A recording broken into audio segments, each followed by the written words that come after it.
All right, welcome everybody. It is the Tribe Redefine and Friends team call for October 21st.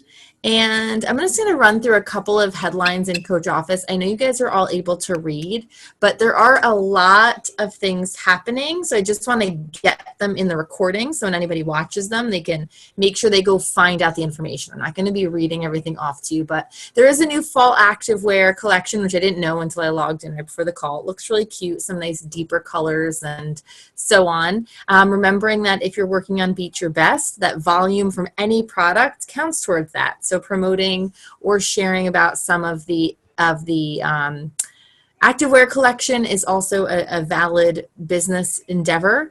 Also, your personal volume, anything you purchase counts towards that as well. So if you get yourself close to your goal and maybe a pair of leggings will help you hit it, why not do that? Why not invest in some looks and invest in some business moving growth? That was the word I was going for, and I said moose instead of growth. I don't even know what that word means. I'm tired. All right. The other couple of things with the work, everything is launching for the work. It's still $20 off with our promo code, but they're also going to have 4 weeks of the prep, which I'm sure you saw. What's interesting is that that's not launching until January. So the launch for that is going to coincide with the launch for Bar Blend, which is interesting, but also good because it allows us to continue to tap into our different markets. So as we talked about last week, I'm pretty sure it was, how we need to consider our niche, but also make ourselves known to people who fit in the niches of the different programs. And so perhaps your niche may be more Bar Blend, but you'll have a way to access some of your people with the work or vice versa. So it's a weird timing thing, but I do think it's pretty cool. So you can check in Coach Office for more of that. Remembering also that there's a Joel program coming out. You know, I'll be doing that in March. It's like the perfect marriage of Core de Force and LeFort, which it sounds perfect.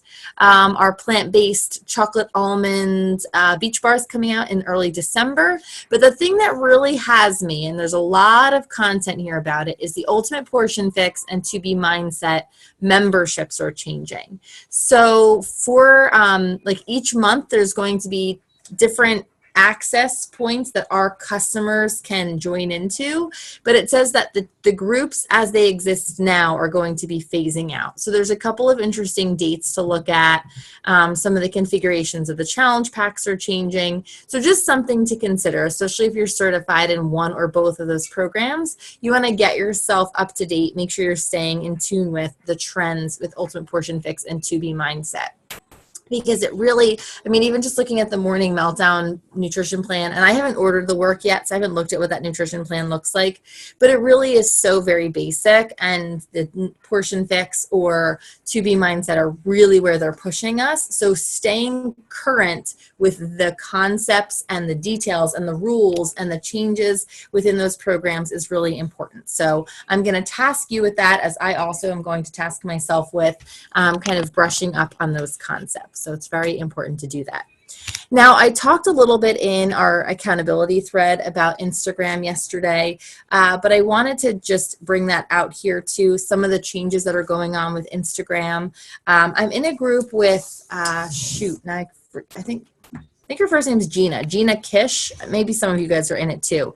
She was a former Beachbody coach. I don't know how I ended up in her free group, and it was like a 1-week challenge months ago, but now suddenly she's been posting content in it again. She must have a launch or something coming, but she does social media training. And this is where I've been gathering a little bit of this intel. And she talked about how Instagram really is not here for the funny business.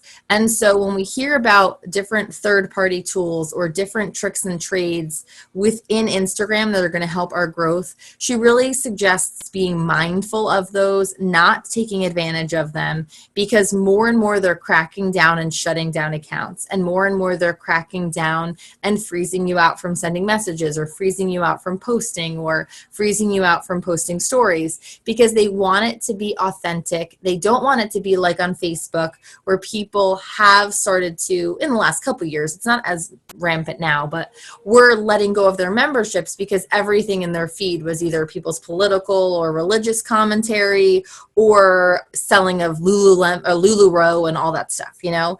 And Instagram wants to remain a social visual platform and not a way that people are going to get ahead by paying money elsewhere. So more so than on Facebook, they're really cracking down. Facebook has the benefit of having Facebook groups and having the units placed into the groups and social learning capacities and all of the stuff that they've unrolled in Facebook to make it a comfortable place for people to be again. They want Instagram to stay visual and stay appealing and to make it as fair and equitable as possible, in all honesty. So what she talked about is how story views in the last couple of weeks have taken drastic shifts in different directions. If you saw an increase in numbers, it's because they started to unroll these hidden story bots, which a big name account could attach to their account, and it would just go and infiltrate X number of stories, like at a time. Like it would just be viewing hundreds and hundreds of people's stories at a time. And finally, Instagram has caught on to that, and they've been shutting those down. What that now has led to is the opposite, which are under normal story views, because there's a little bit of like a learning curve in this in terms of their algorithm, because think about your story sits up at the top of your Instagram feed because people are watching it and because it's current. If not as many people are watching it as were watching it yesterday, it's not going to be the most recent Instagram story that's there. It's not going to be as pushed into the news feed of your followers. If Teresa, Jackie, and I all post a story within the same 10 minutes, and I had all these bots viewing my story yesterday, and now my views are down 100 today, Teresa and Jackie's are going to be placed in front of mine in that order, if that makes sense. So what that's done now is hurt many of us in the short term, but because of their algorithm, it's going to work its way back up. So she said that we have to be patient, and for some accounts, bigger accounts than ours, I'd imagine the change has been drastic. For us, I doubt it's been a big deal, but I did see, like when Brittany called it to my attention, a huge swelling every once in a while, and inconsistent. You could tell it's bots because your stories would be inconsistent. Let's pretend you had 170 views here, your next story had 32, and then your next story had 180. Like, you know, where is this weird thing happening from? And it's because the bots were just picking up on random things for random reasons and not looking through your whole story like a normal person would do.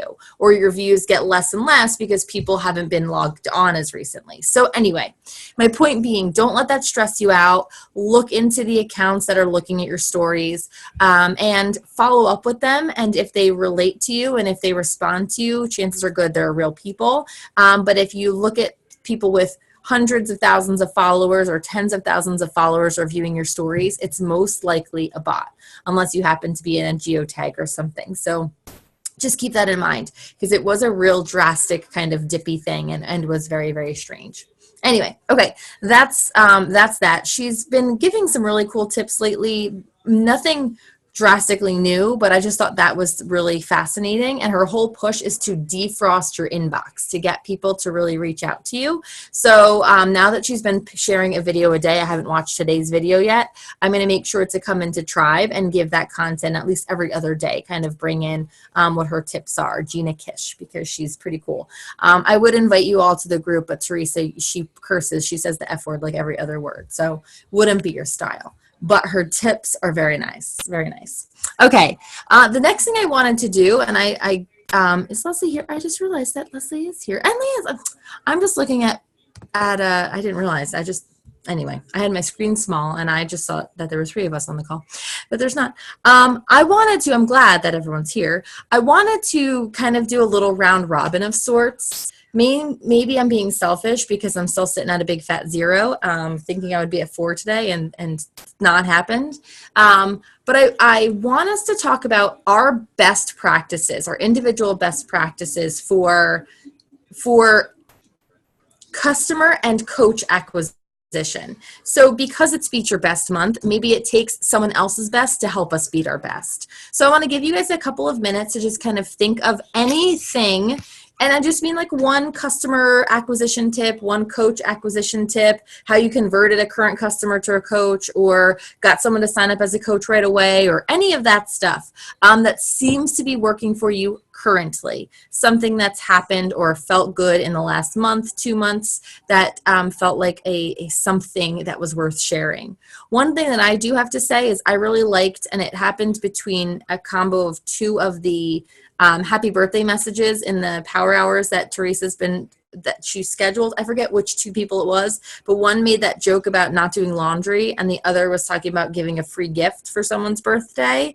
And I kind of combined those, and I've been making a laundry joke or something similar and sending my overnight oats recipes. And it really has created much more conversation than my generic, what's your birthday plan? Whatever I was saying before. So I really like that tip for at least getting the conversation started and making it seem a little bit more authentic. And then it gives you something to follow up with, like, did you really get away with the day without laundry? Did you ever try one of those overnight oats recipes? I actually made this for breakfast this week. You should add it to that doc I sent you. Like those kinds of things that create a reason for following up. So that's my current thing that I'm liking so far. Has it moved us to any sales? It really has not. But if you could think of anything. Also in our round robin, because that's supposed to be the goal of the second to last call of the month.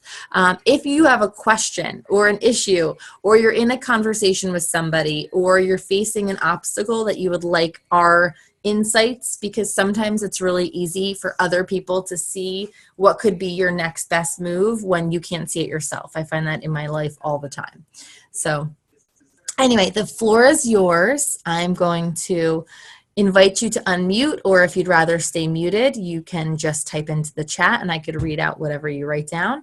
But if you have something to share or an inquiry, now is the time. I'll go. I'll go with I think she was my last Instagram. I met her on Instagram. I started a conversation with her, I'm trying to think back when, in August. Invited her to a meal prep party. She did not make it, but I still engaged with her. And I would say what really connected her, and she actually came back to me and said, send me the details on what you're doing, was sharing every single day of my journey very consistently.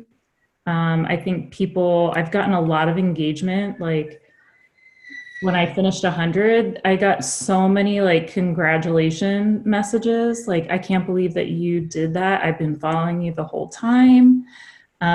So I will be doing that with every single program and just being very consistent, sharing, like putting the days down there. Like I do that every single time when I share my workouts, and just keep the conversations going with the power hours. I have really loved just making the conversation more than simple. Do you know what I mean? Like really engaging and getting to know them. There was a podcast I just listened to about a realtor. I can share it with you, but he talks a lot about just getting to know the person and what they are about and sharing a common interest. And I forget what show it was that they talked about, but they really connected, and that's what made their relationship last even long and get a lot of referrals because they became really good friends. So that was a few things in one, but that's what, just sharing your journey. I really think the daily sharing and being very consistent with that is so important. Love it. Thank you. Sorry, I was writing that down. That made me think of something and I lost it. I love that. I can go next if anybody can hear my horrible voice right now. I think for me, once I'm at that point where people are trying to make a choice, I say to them, like, let's get on the phone, let's have a conversation. And that really works for me. And if they actually do want to get on the phone, that shows me that they're interested. And if they don't, then I continue talking to them through messaging. I've even gotten together with people in person and had coffee, like if they're local, obviously. I'm not going to drive 3 hours. I just don't have time at this point for that. But lazy. I definitely think the phone is a big a big thing, just to show them that you are taking that time to talk to them and answer their questions. And it actually saves time, to be honest. So that's a really big thing for me. I'll agree. I met a mom that I've been talking to just for a couple of weeks. We met at karate the other night, or like in between our kids' classes. And she was one that I thought was signing with a challenge pack today, and she just went with bot only, but that's okay. But it moved our funnel along much quicker. And I also feel like I know her a lot better than, if we were just chatting over Messenger. For sure. Jackie, Miss Double Challenge Pack, what's your secret? Oh, there's no secret. Kind of to go with this, and it's not really about getting people to sign up, but I remember we listened to that training where that coach said that she always met with people once they signed up and scheduled a call. And I do really like that. I feel like, if you do it beforehand, then that's great. But like, if I don't, I like seeing people face to face, especially people I meet on Instagram, because like I see their stories, but if they're not like talking to the camera, like I don't really know them. So I feel like it is really nice to like get on the computer with them and like actually have a conversation. And I feel like then when I'm checking in with them in a week or 2 weeks or 3 weeks, like we actually had a real conversation. It wasn't like a few messenger things or texts. Like I remember it better. I'm sure they remember it better. And I feel like they dive into the group like feeling more confident. Yeah. And then the other thing I've been trying to do more of is, and it's probably been like a lot of the power hours we've been doing, but like just really trying to engage with people and like get to know people before inviting them. Not that I'm just like randomly messaging people, but just like actually trying to get to know people like me, moms of a bunch of kids who probably are teachers or nurses or something like me. And I just feel like it's easier to connect than me just like looking through Instagram for like random people to invite.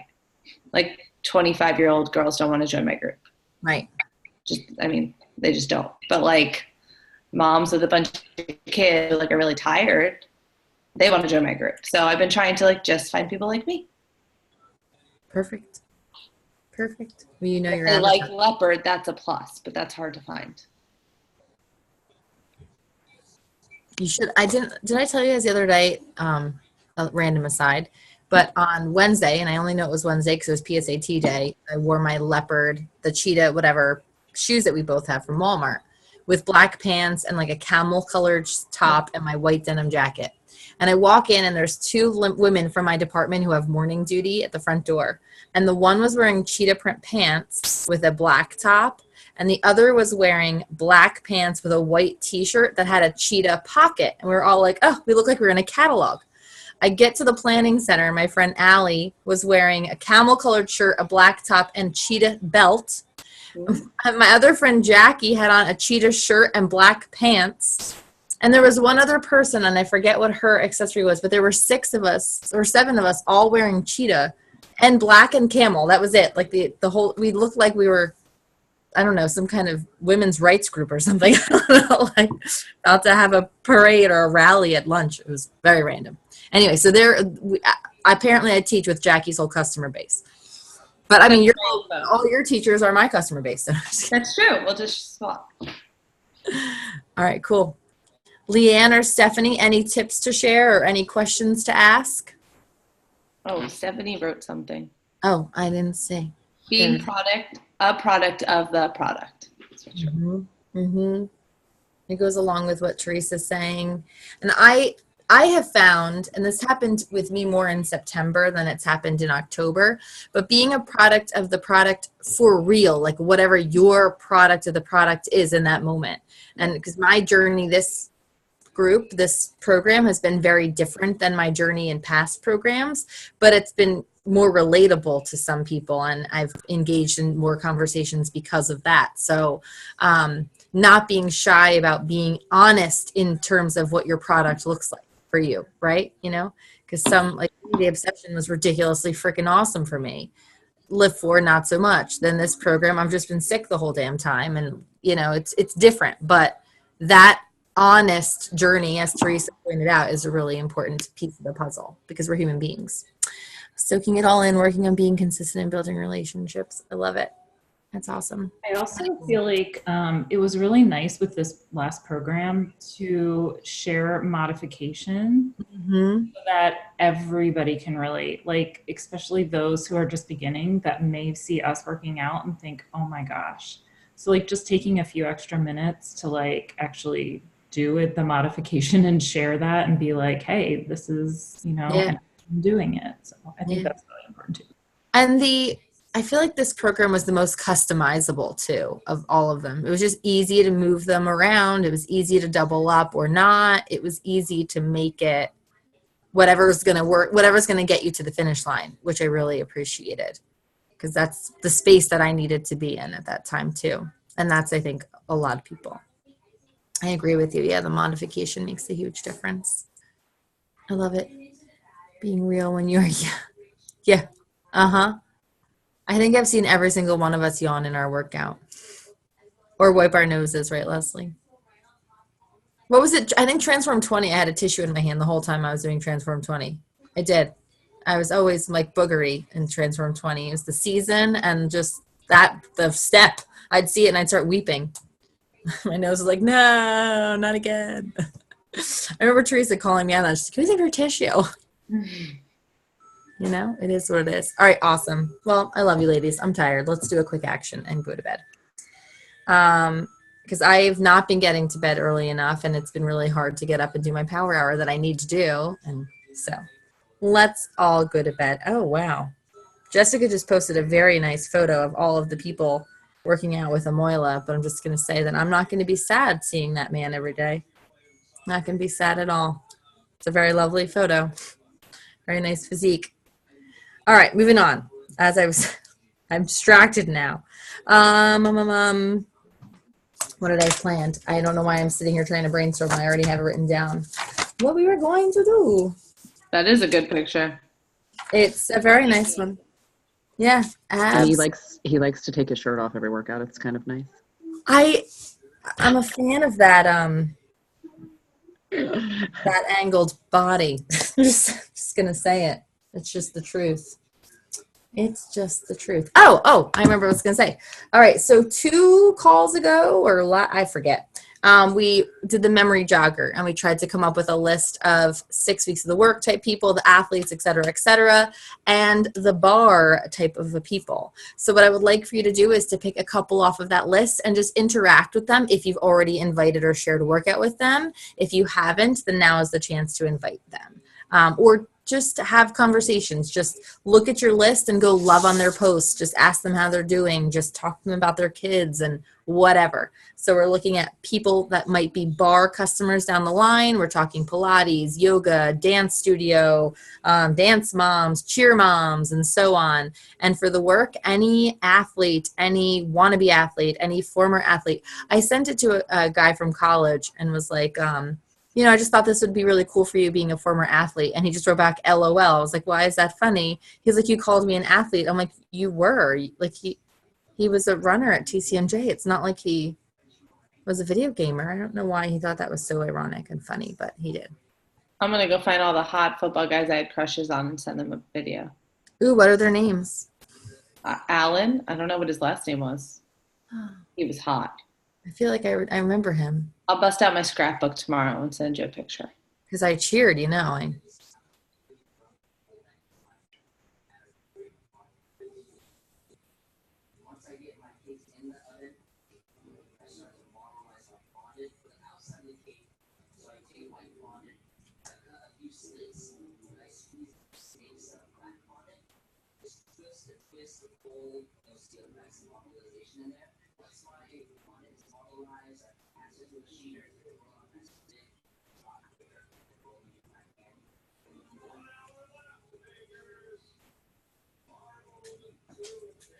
I should just send it to Kip Moore.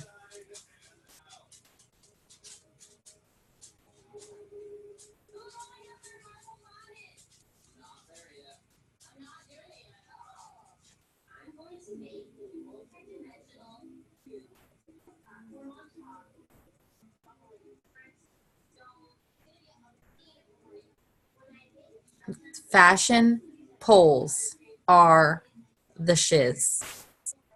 People love to weigh in on your outfits.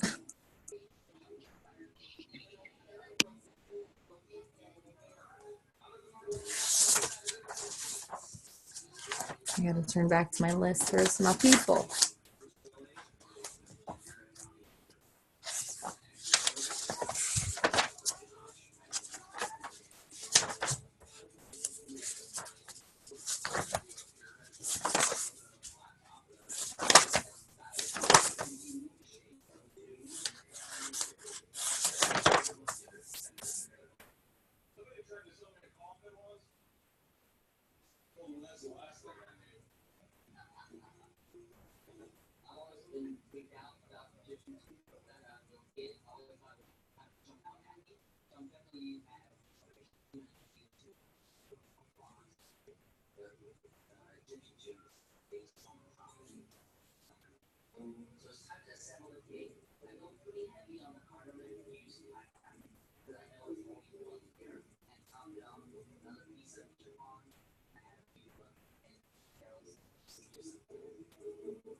I'm going to stop the recording just so that, because I'm going to be typing and we're just working.